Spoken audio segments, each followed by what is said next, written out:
Welcome to the Expansive Podcast, where we explore the frontiers of personal growth, business innovation, and technology. We believe that growth and progress come from expanding our minds, exploring new possibilities, and embracing change. Welcome to this week's pod. We are super excited to be with you again. Always joined by my puffy-faced, double-chinned Erik Kruger, my podcast co-host. What's happening, bro? What happened to your moustache, bro? When is that now thing? Because you can just see a bit more chin. Now you go double chin. No, your wife was telling me that she's now calling you double chin Kruger. I feel like I was confiding you in confidentiality, and then you decide to just blurt it out in front of thousands of people. You remember what you said about my hair 3 weeks ago? It's just payback, bro. But that's just hair. It's payback. Yeah, look, what do they say?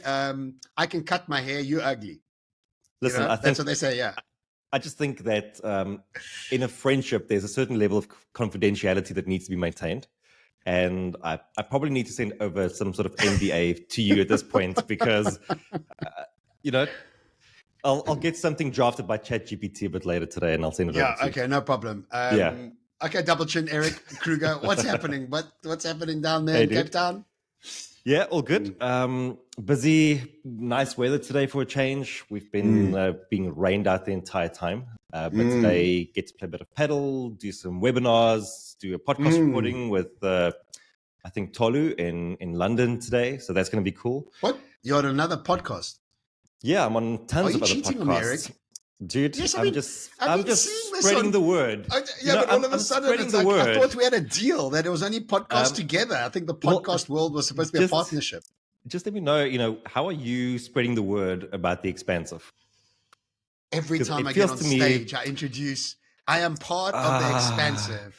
Yes, I just don't feel like it's enough. Yes. I think you could be doing a lot more. So anyways, I'm going on to other pods to spread the word about the Expansive. Right in front of my face is like a slap. Bringing people to us. Okay. I'm giving them a taste of what the Expansive is about. Luring them. When are we winning that award? Is it tonight? Tomorrow? It should be Saturday, actually. Oh, Saturday. Okay. Yeah. Okay. So we're going to be an award-winning podcast. Yes, can't wait for that. Okay. What's been happening on your side?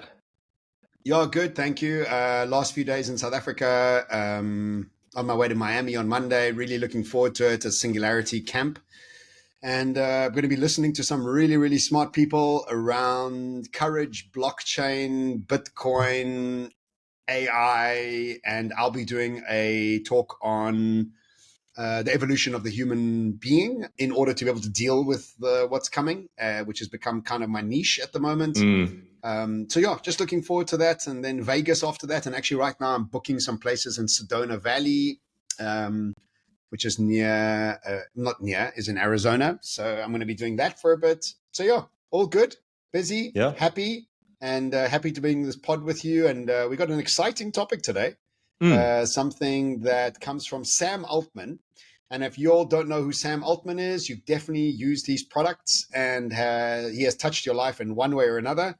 An incredibly successful man. In fact, at a very young age, was put into the same category as the greats like Steve Jobs and Elon Musk. And so this guy is just next level. My friend Sean McKenna once said to me, it's funny that his name is Sam Altman, alternate to man, and he opened and started OpenAI, which is an alternative to man. So it's almost like his name is telling us that he's creating an alternative to man. So Sam Altman has written this great he's written this blog post about how to be successful. And very interesting, but also quite simple and basic, but also very interesting. We're going to unpack it in this pod.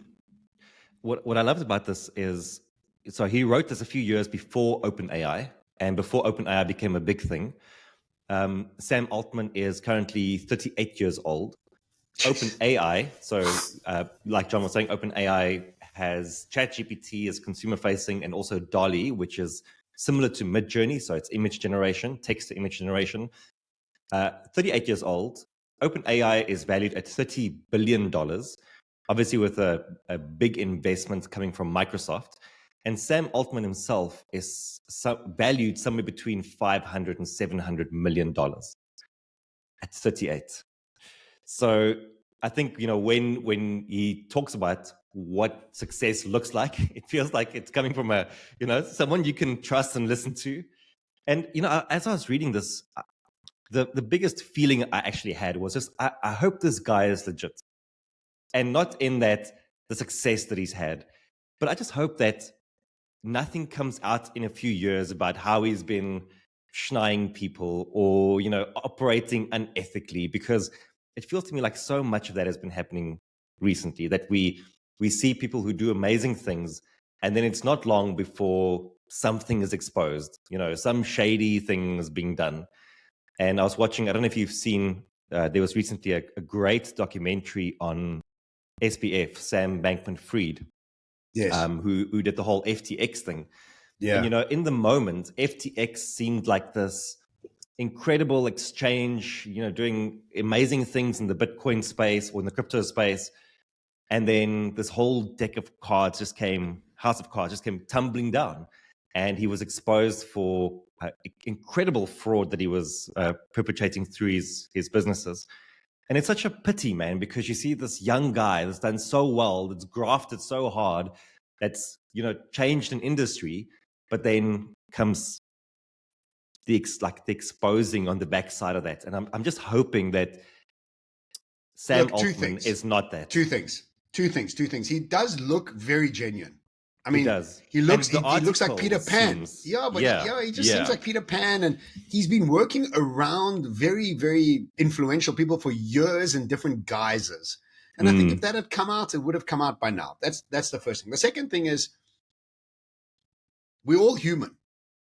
Some have got more trauma than others. And if you think about Sam Bankman-Fried or Freed or whatever his name is, he looked like he had a lot of trauma when he was growing up, and it's like in Elon Musk, it's almost like he's got deep trauma of being bullied and so that comes out in an ugly way. Sam Altman looks like a Mormon to me. Like, these Mormons, like in America, there's a lot of successful Mormons. I've got a very good friend here in Cape Town who's retired at nearly 40, Mormon. And they come from a very clean, systemized, background. It's almost like there's no dodginess there, So, and he feels like that. It's weird. He does feel like that, but he does. I think that's why. I think that's why I have this desire for him, just to because even when you go and read this article, he talks about such incredible things. I would hate for that to be undone at some point, because of All right, Fair enough. The article has 13 different principles for being successful. I've sent it to you. We've looked at the different points, and we'll go sort of one by one, talk about some of the ones that are interesting. We're not going to cover all of them, so we can link to that in the show notes if someone wants to go and read a bit more. So I'll go first. The one that I highlighted first was have almost too much self-belief. So just again, this is about how to be successful. And the reason why this actually touched a nerve for me is because I was sitting with a friend and an entrepreneur yesterday who said to me that he feels he is almost engaging in self-delusion at this point because of the belief that he has in himself. And I said to him, actually, when I think of many of the entrepreneurs and successful people that I deal with, it feels to me that they all have that to a certain extent, that they have so much self-belief that it's almost like they are operating in a different reality to what reality is. And so when I saw this, it really resonated for me with the conversation I had with him yesterday. And I wanted to quickly read you something because I wrote about this in my email this morning. So he said, self-belief must be balanced with self-awareness. I used to hate criticism of any sort and actively avoided it. Now I try to always listen to it with the assumption that it's true and then decide if I want to act on it or not. Truth-seeking is often hard and painful, but it is what separates self-belief from self-delusion. So self-belief is separated from self-delusion by actively seeking the truth about yourself. And then when I was just putting it into the context of leadership, I wrote, I love a confident leader, someone who can articulate their thoughts, opinions, views about leadership clearly, someone who stands and leads unashamedly. But I love it even more when that confidence is tempered with humility and vulnerability, a leader who seeks out and listens to feedback about their own behaviors and decisions. And that is the tightrope that you have to walk, is that self-belief is a great attitude that propels you forward.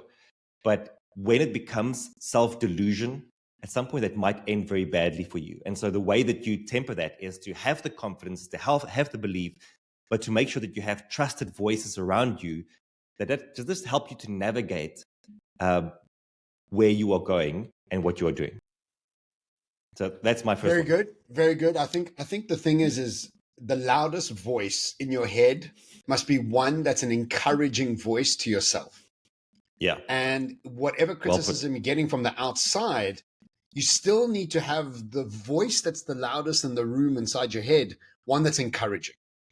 And I think what we do often is, one, we totally ignore anybody on the outside because we're arrogant about it and we don't want to face anything. I think of Donald Trump like this because he's very disillusional. But look, I mean, he's done amazing things, although he's very unhappy. But still, I mean, he's all over the world. I mean, he's just, anyway, that's total self-delusion that hasn't benefited many people except himself, but he's also not quite happy in it. But I think what happens to the rest of us is we allow other people's voices to mask our self-criticism and use their voices to confirm to the fact that we're not good enough or we don't have the right credentials to be here, whatever the case may be, right? So I think it's important to take that criticism, but also to have a board of voices inside your head that are always looking at an encouraging conversation within yourself. And we've spoken about this on the pod, and it's really been helpful to me because I keep coming back to the fact that I am good enough. I am who I am, and that's enough. And that practice of self-love, self-respect, and self-trust has become quite pertinent and front-facing before taking on other people's criticism. So I love this point.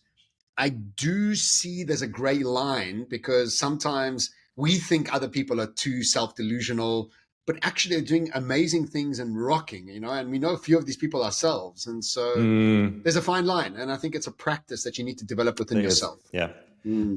What I'll also add to that is that very often where that self-belief comes from is from having done the work. So you've put in the reps, you've had the experience, you've had the wins.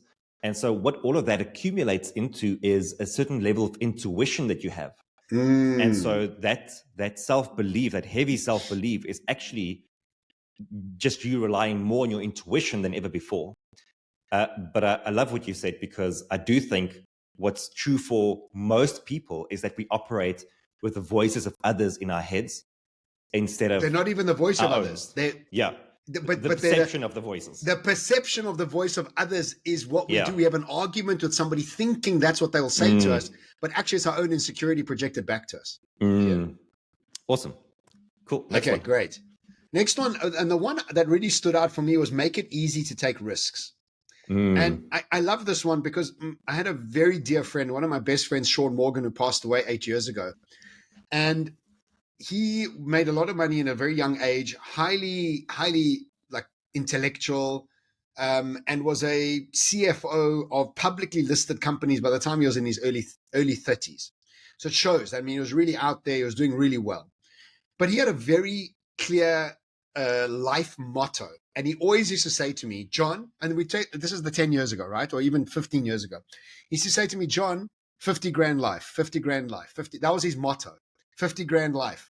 And I used to drive an M3 convertible, and I had a big house in Bryanston, and I had all these trappings of success. And he used to have a nondescript car, a very chilled lifestyle, but had millions. And I couldn't understand this. So you say 50K life is your expenses? So exactly. So what he used to always say to me, he's like, John, cut all your expenses, have cash in the bank, and have freedom of movement. And this is exactly the opposite of what I was doing 15 years ago. I had a multi-million rand house, a multi-million rand car. I was trapped into this monthly expenses of showing off my wealth or perceived wealth.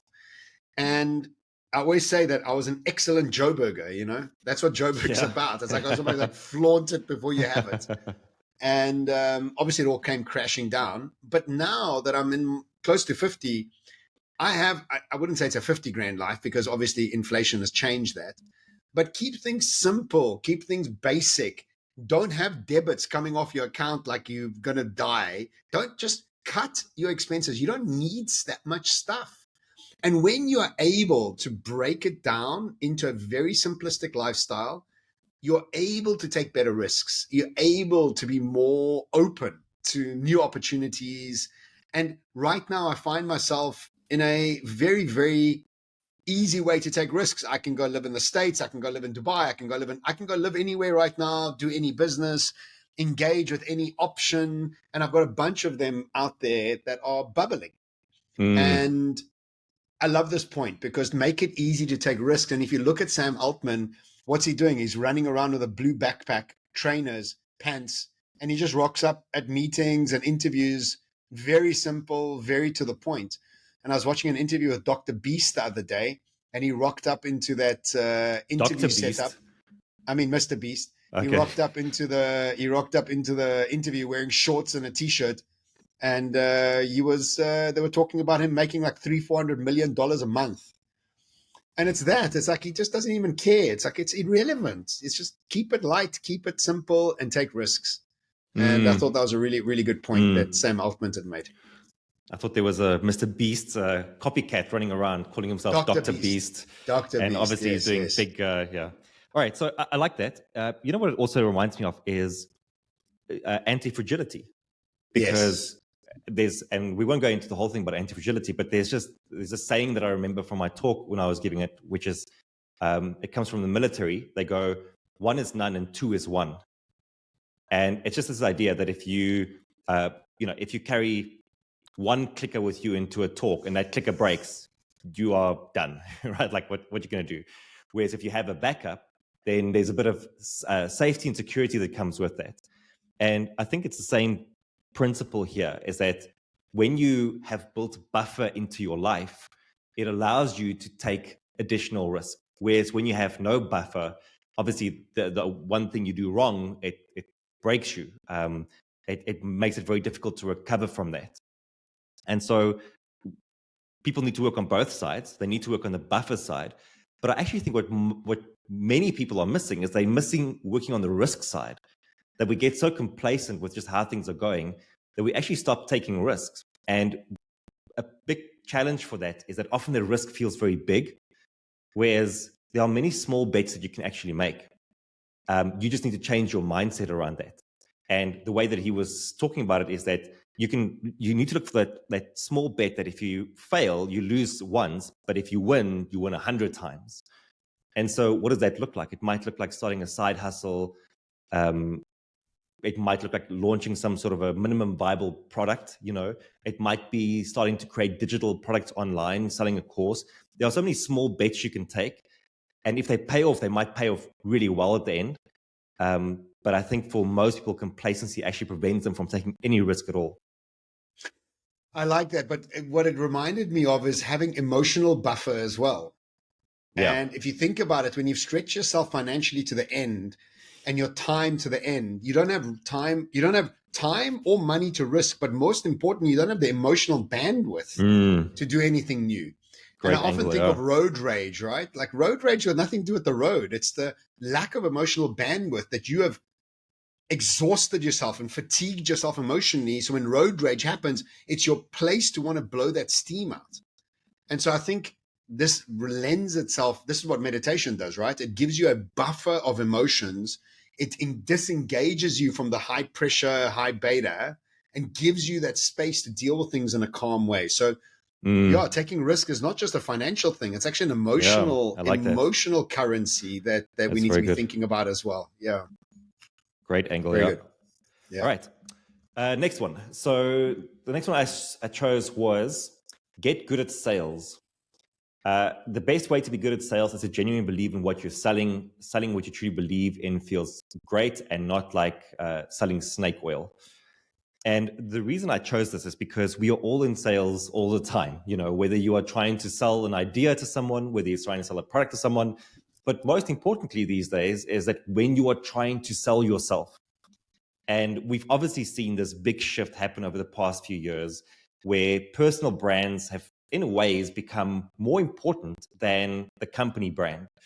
And so, we think of Elon Musk before we think of SpaceX. We think of Bill Gates. We think of Steve Messi. Jobs. All these, Messi.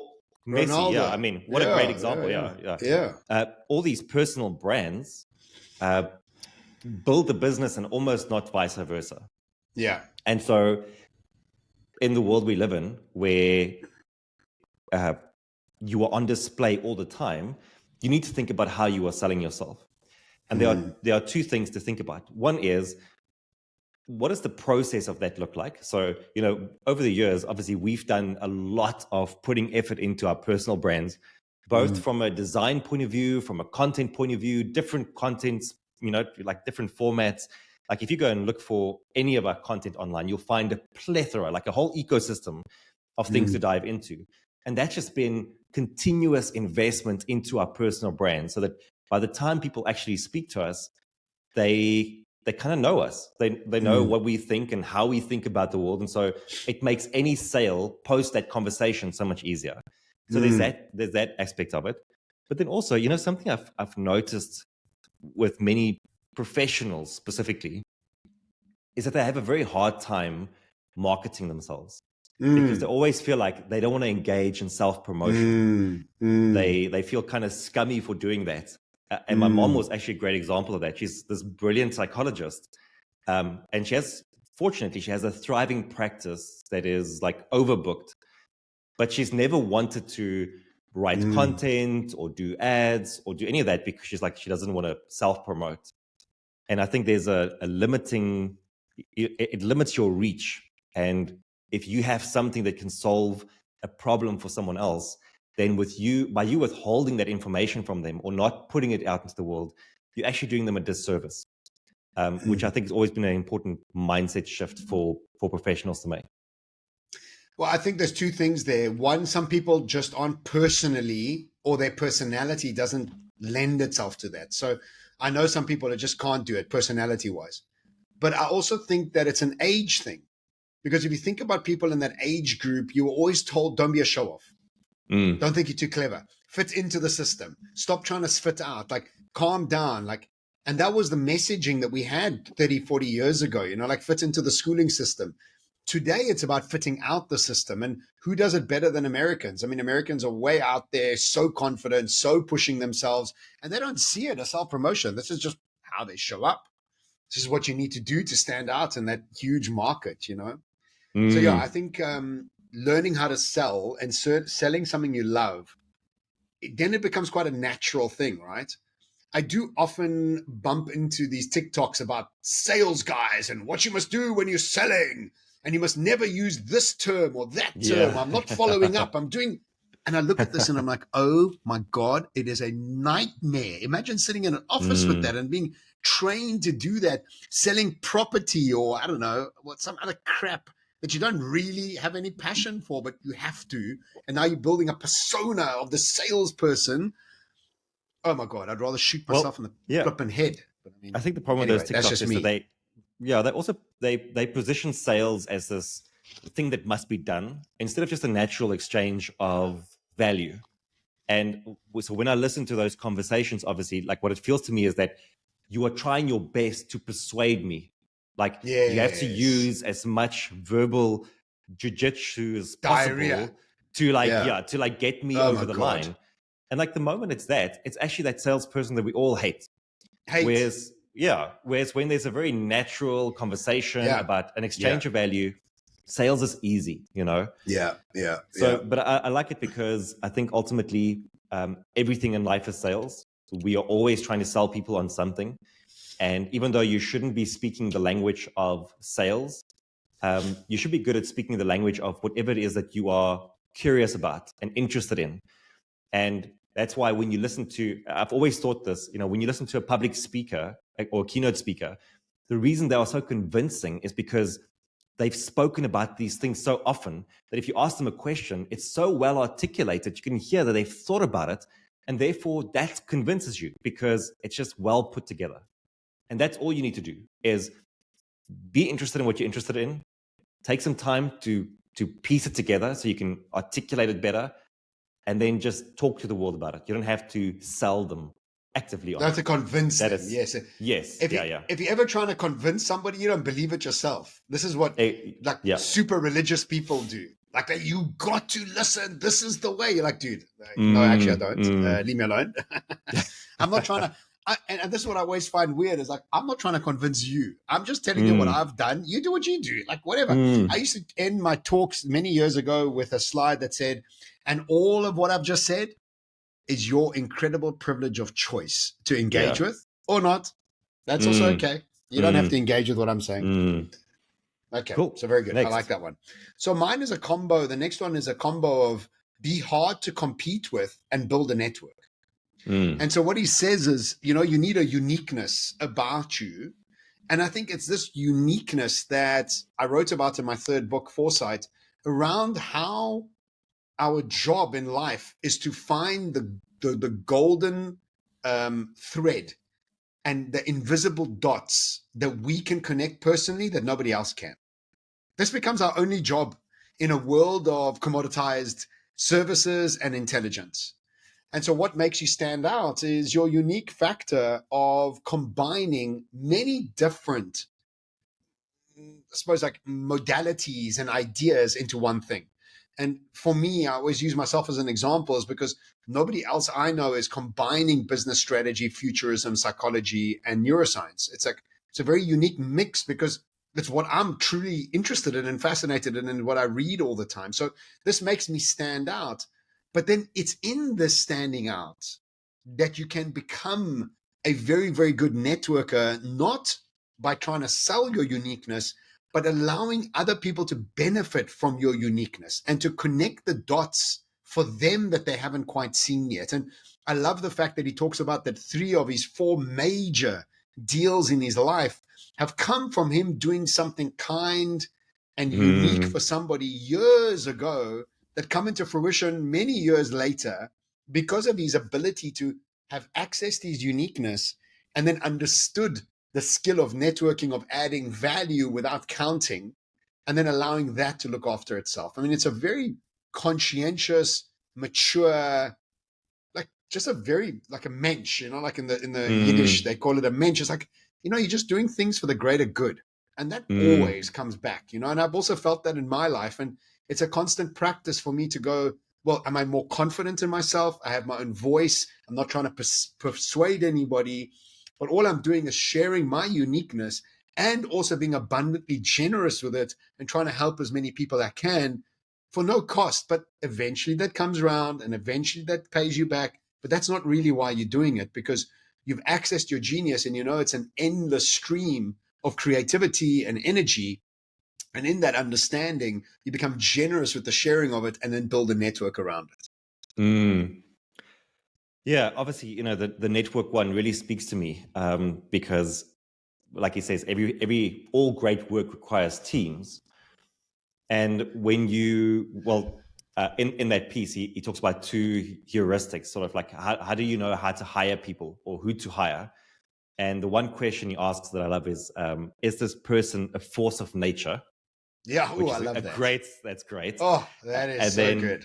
Yeah. And then the second was that you want to hire people that have different skills to you, which is something we talk about all the time, but I don't see it that often in practice.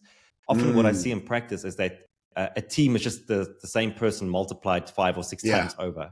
Yeah. And of course, that doesn't yield much benefit. When we talk about diversity in teams, it's diversity at various different levels, from race to how people are thinking, and so you want diversity because ultimately it gives you the most amount of angles on a problem or on a goal that you are trying to achieve. And when I was speaking to this friend yesterday, we actually spoke about that as well, is that the reason why things are working out in his business is because his second in charge is totally different from him. He is very unstructured. The other guy is very structured. He's very good at planning and big picture and where we need to go. Other guys great at execution. And I heard when Rowan spoke to us, I think he also mentioned something along those lines. He spoke about an integrator. Remember, I'm trying to remember what the 2 were, but it was kind of like the visionary, the person seeing the thing, and then the integrator, which is scrum the one off that and fly off, executes. bro. Yeah, but you need one that somebody in the executes on it. scrum and somebody's actually getting the line going. Yeah. And I remember also at some point talking a lot about, we have transformational and transactional leadership. Transactional. And transformational leadership is often, big picture. What does the transformation look like? Transactional is, let's get into it, hold people accountable, do the stuff that must be done. Yeah. Also, to your point, I think when we think about network, so a team is obviously a network of people, but in the way that you articulated it is that also we have to think about the broader network that we service. Yeah. And if you want to be a good collaborator, there's overlap between how you show up in a team versus how you show up in a network. But I think in a team, what you are really thinking about is how do I become a good team player, which is how do I contribute my skills to the team, and how do I become a good team member, which is how do I help the team accomplish the mission of the team. Whereas in a network, what you're really thinking about is how can I be as generous as possible to serve the people in my network. It's a different, it's the same mindset, but it's a different approach. But I quite like the distinction between how do you show up in a team versus how you show up in a network as a collaborator. Okay, that's really interesting. I like that difference. Yeah, but it's becoming more and more apparent that kindness is a currency, not counting is elegant, and showing up in that conscientious way. People are watching you. They're watching online, they're watching you in life, they're watching what you're doing. It's a small nuances of how people build trust with you, and it's just such a skill, and I've got these new friends in the States, and watching them operate, it's just they're so unique in the way they go about it, very different to where I come from. And I often tell them I'm learning so much just from the way you build community and the way you engage with people and your long-term vision. They have a very different approach. And it almost feels like in America, like maybe in Scandinavian countries, everything's looked after, as in you have a safety net. And you approach life differently, and a lot of my visualizations in my meditations, like, how would you feel if you had $10 million in the bank account? Like, how would you approach life? Like, come from that level of experience where you don't feel like you have to operate, otherwise you're not going to eat, or you have to network. Like, come from a state of everything's looked after. And I think the advantage that many people have in these first world countries with lots of backup and wealthy parents, and you just have a very calm approach. And I think it's about practicing that calmer approach, even if you don't have it, having a sense of relief and having a sense of generosity, and allow that to become the frequency that you start to push out and project into the world. And so even if you don't have it, it's a great practice. And then by that practice, you create the behavior and the reality from that, So it's a very conscientious and elegant blog post. But then obviously it comes from a very advantageous process, you know what I mean? And an advantageous culture. So it's good to watch, but it's also good to practice and that behavior. Yeah, and I think, like you said at the outset, one of the obvious things about this blog post is that it's nothing new, But I think that's always what successful people do well, is they do the basics consistently over time. Whereas people who don't make progress are the ones always trying a new shortcut. And ultimately, what you end up learning is that the long way there is the short way there. Is the shortcut. So I think go and read this blog post, because it contains just truths about the world that aren't changing. This will be as true today as it is going to be in the next 20 or 30 years, that we need to build networks of people, that you need to work hard, that you need to be good at sales. All of these things will remain true. No, one of the lines was work hard until you get lucky. Yes. And I love that. And I was like, I'm going to go speak for NASA, right, in 3 weeks. And people are like, wow, it's amazing, you're speaking for NASA. I'm like, I don't even know how it arrived. I've just been doing what I'm doing. And by some luck, somebody saw me in some audience who's friends with the vice president of NASA. And like, okay, now I'm speaking for NASA. Is that lucky? Yes, I think it's very lucky. Did I do hard work to get there? Absolutely, I did. But, I'm luckier and luckier the harder I work. So just for those who don't know, NASA is the Naughty Association of South Africa.